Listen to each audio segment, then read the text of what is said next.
गरीब समाज से है, इसलिए हमारे समाज के साथ कुछ नहीं कर पा रहा कोई भी, ना पुलिस ना कोई कुछ नहीं कर पा रहा।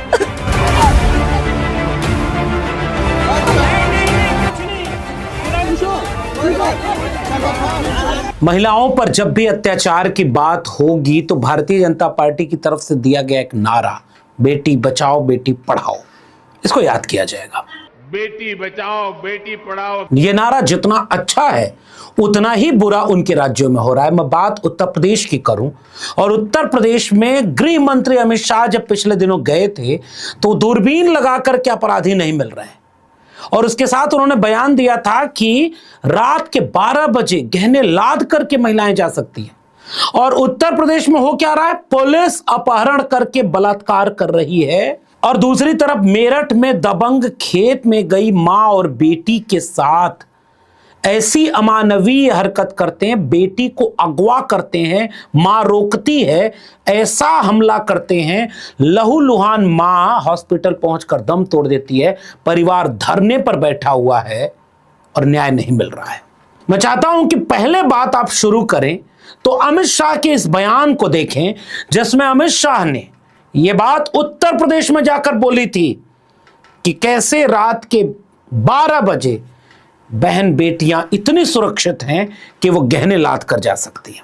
16 साल की बच्ची गहने लादकर स्कूटी पर रात को 12 बजे भी यूपी की सड़कों पर निकल सकती है, कोई डर का।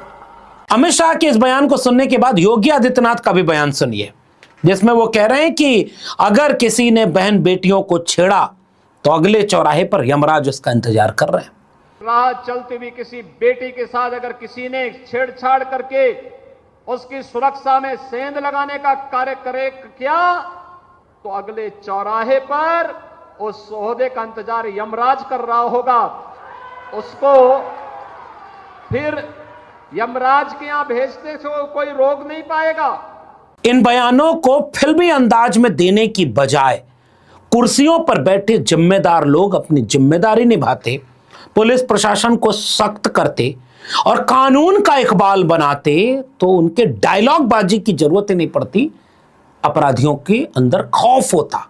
यहां तो खौफ ही नहीं है साहब। अब उसके बाद इन रोती बिलखती चीखती और सवाल करती महिलाओं को सुने, आप भी सुने, गृह मंत्री अमित शाह भी सुने, उत्तर प्रदेश के मुख्यमंत्री योगी आदित्यनाथ भी सुने और जवाब दें कि इनकी बेटी तो सुबह 8 बजे खेत जा रही थी और मां के साथ जा रही थी, और ऐसे वक्त में दबंगों ने हमला किया, बेटी को अगवा कर रहे थे, मां रोकने आई और मां को ऐसा मारा कि वो दम तोड़ गई। जंगल जा रही थी पापा के लिए खाना लेकर, और रास्ते में 2 लड़के पता ना कौन थे, मम्मी को कह रही, उसे लड़की से पकड़ ली, अभी से बात करो, आप गाली देकर बोले मम्मी को। मम्मी ने कही नहीं मुझसे कर बात जो करनी, तो उसे बाइक पे बैठा के मम्मी के पता ना क्या मारे, नाक में काट दी।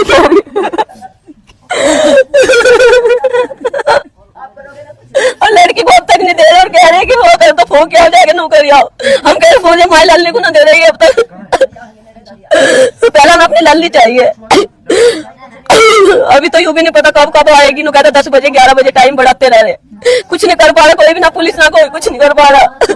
इन महिलाओं को सुनने के बाद आपको क्या लग रहा होगा कि गृह मंत्री अमित शाह सही बोल रहे हैं या योगी आदित्यनाथ? अब मेरठ की बात करें, जो इतना खौफनाक अंदाज में यह घटना घटी है और दलित परिवार के ऊपर घटी है। फिर हम कानपुर की घटना पर भी ले चलेंगे आपको, जहां खाकी वर्दी ही कितना शर्मिंदा हो रही है। मेरठ जिले की सरधना विधानसभा के कपसाड़ गांव में सवेरे 8 बजे की वारदात बताई जा रही है। सोशल मीडिया, टेलीविजन चैनलों से लेकर के पूरे अखबारों में ये खबरें बड़ी हेडिंग में लिखी गई है। पुलिस जांच करेगी, सारा सच बताएगी, लेकिन अभी जितना सच सामने आ रहा है ये आपको दहला देगा। मां और बेटी रोज की तरह अपने खेत जा रही होती हैं, तभी नहर के पास पारस नाम का युवक, मीडिया में खबरें आई हैं, उसका नाम बताया जा रहा है, जो एक स्थानीय डॉक्टर के यहां मेडिकल कंपाउंडर के रूप में काम करता है, अचानक उसके सामने आ गया। शुरुआती जांच में सामने आया है कि आरोपी पारस और युवती एक दूसरे को पहले से जानते थे, क्योंकि दोनों एक ही गांव के रहने वाले हैं।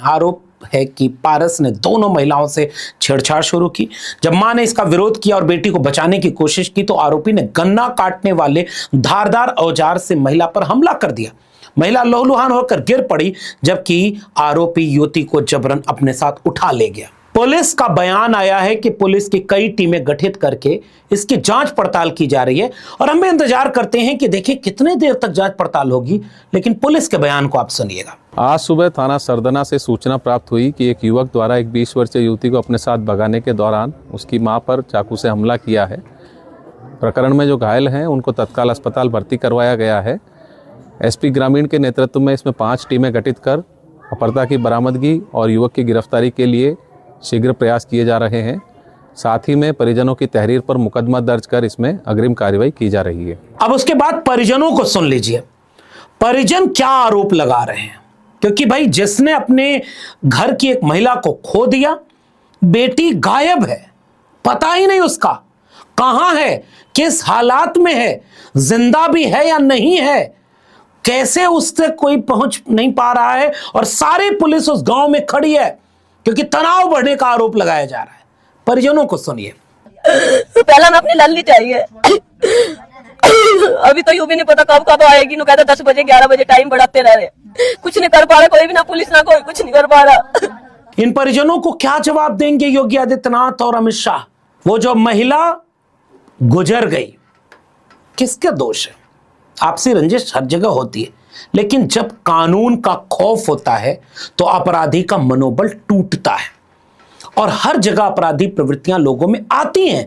लेकिन जब आप डायलॉग बाजी की बजाय सख्त कानून का राज स्थापित करते हैं तो ऐसी घटनाएं नहीं होती।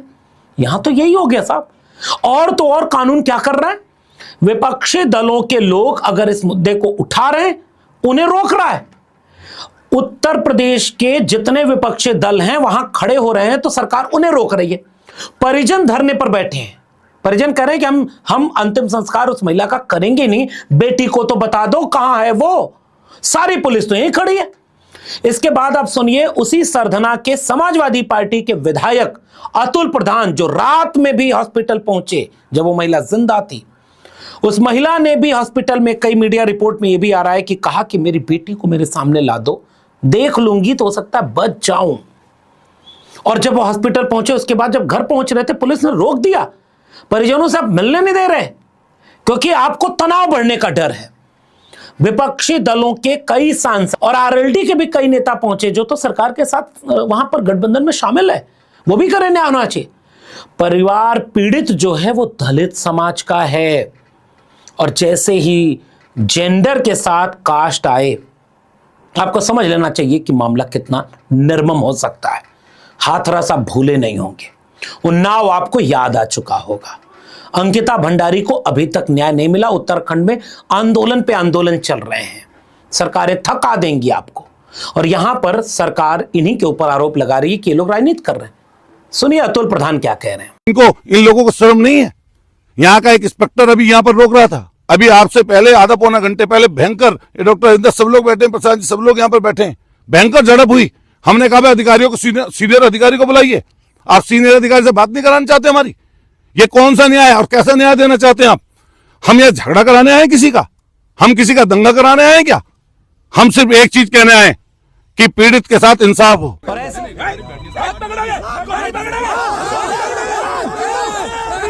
हम आपकी नौकरी कर रहे हैं तो वापस चले जाए। अच्छा, आप क्यों कहते बार बार वापस चले जाए? क्यों चले जाए वापस?